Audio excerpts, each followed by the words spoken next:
Okay, so I'm actually going to skip B for now. I know it says things already. Okay, so just ignore it because when you have horizontal transformations, you actually have to factor out the B first inside of here in order to be able to determine the proper,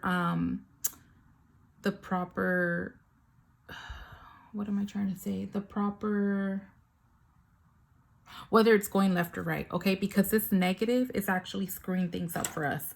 Okay, so here's what I'm going to do. I'm not going to go into great detail with it because I'm not trying to confuse us all right? So basically this negative tells us it's a reflection across the y-axis, and we know that, right? Now this 1/4 tells us that it's a horizontal stretch. Now, because this negative is there, it's throwing off my symbol, right? Because anytime you have a negative, we distribute it, right? Because if it wasn't distributed, then you would have parentheses, right? So we have to bring out the negative, and we have to, well, actually, we would want to take that out too, right? We would want to take out the 1/4, leave the X here with your plus or minus H. Okay, so I know that can sound confusing, and this is absolute value, right? So we're going to be doing that later anyway. But because of that, I'm not going to tell you how many units, but what I can tell you is that when we factor out that negative, this is going to be a minus, right? So it's actually going to go left. Oh no, it's actually going to go right, sorry. Because when I factor out this negative out of everything, this plus is going to be a minus now, right? And what do we know about minuses? Is that minus actually goes to the right. Okay, whatever units. And I know it's not 1 because when you factor out the 1/4, it's going to change that number as well. We're just not going to get into detail of that right now. So this is going to be right. And what's affecting that is because of that negative inside as well.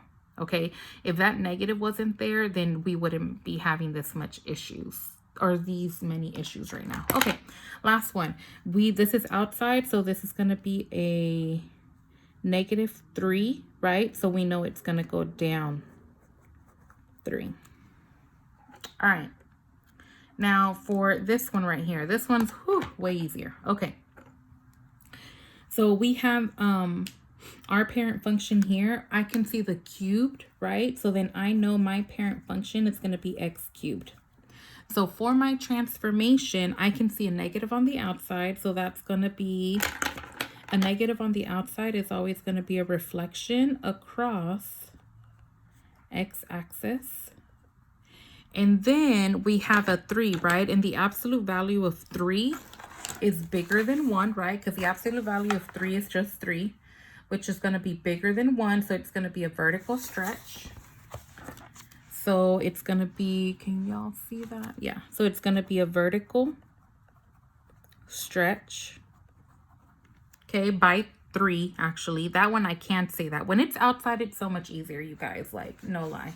When it's inside, anything that happens inside, that just gives us a headache, okay? But when it's outside, it is the easiest thing ever. Okay, well, not the easiest, right? Like, I'm exaggerating. But y'all know, I mean, you know, it's cool. Okay, so reflection across the x-axis, vertical stretch. Now we have a +4. So because there's nothing else on the inside, I know that's just going to be left 4, right? Because it's opposite. And then right here, this -7, it's going to go down 7.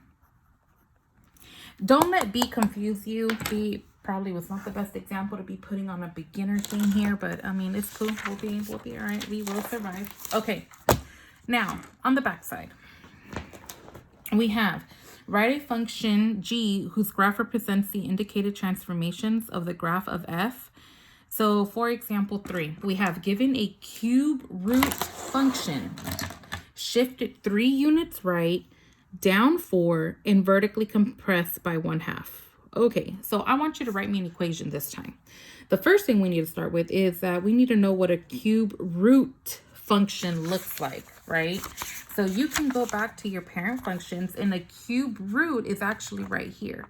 Cube root function looks like this. So that's my parent function. So my parent, let's start off with that, is going to be f of x, and it's going to be the cube root of x. Now, from this, you can identify now that this cube root is going to be your inside, okay? So anything that's in here is considered your inside. Anything that happens in front of it or after it, so it's not inside the little cube root symbol, it's outside, okay? So from there, we want to shift it 3 units right. Okay, so let's shift it 3 units right. What is that going to look like? Okay, so if you look at our graph, right, to shift something 3 units to the right, we have to be subtracting inside. Okay, so let's subtract to the inside. So we're going to have x minus 3 units right. Okay, and we're going to bring down our little cube root. Okay, then we want it to go down 4. So to go down 4, that has to be outside the parentheses, and it has to be subtracting 4. So I'm going to subtract 4. Vertically compress by 1/2. So vertically compress means vertically compress is a vertical compression, right? Oh, you can't see that, which is right here. And it said by 1/2, right? Which is between 0 and 1. So that makes perfect sense. So it's a vertical compression. And what is that going to look like? Well, we're going to multiply it out in the front, right? Outside the parentheses. So we're going to multiply it by 1/2 out here. And that would be your new function. So g of x is equal to 1/2 times the cube root of x minus 3, and you can see that's inside the function, then minus 4. Okay. B, f of x equals 2 times the absolute value of x minus 4, then add 3. So we're going to reflect this across. So this is what I'm giving you right here. I told you, I gave you a cube root function, right? And here I'm giving you something different. So instead of giving you the perfect, function that goes through 0, 0, I'm giving you something that's already different. Okay. So we're going to grab this and we're going to reflect it across the x-axis. So if you go to your chart, you will know that a reflection across the x-axis, can y'all see that? We're doing, yeah, a reflection across the x-axis is outside, right? So I'm now going to have a negative everything. So 2 times, oops, that's supposed to be an absolute value, not a parentheses. The absolute value of x minus 4 plus 3. And shifted 5 units down. So in order to shift something, right, down, we know that's going to be a minus k, right? And here, that's going to be minus 5. So we're already here. We're going to subtract 5, right? Because that's what that means. We're subtracting 5 units, so we're moving 5 units down. The only difference is that we started at a positive 3. So all we have to do is simplify. So g of x, my transformed function, is going to be negative 2 times the absolute value of x minus 4. 3 minus 5 is a negative 2. So this is going to be your transformed function. Okay. Then we have transform the quadratic parent function. Well, what is that? We know the quadratic parent function, that's going to be x squared. By reflecting across the y-axis, and shift 8 units right and 2 units up. Okay, so we're gonna shift 8 units right. So we know that has to be inside the parentheses. So we're gonna have x minus 8 squared, right? So we have to add our parentheses here, right? In order for it to be on the inside, and 2 units up. So that was the easy part, right? So now we're going to reflect it across the y-axis. So if we're going to reflect it across the y-axis, I'm going to need a negative inside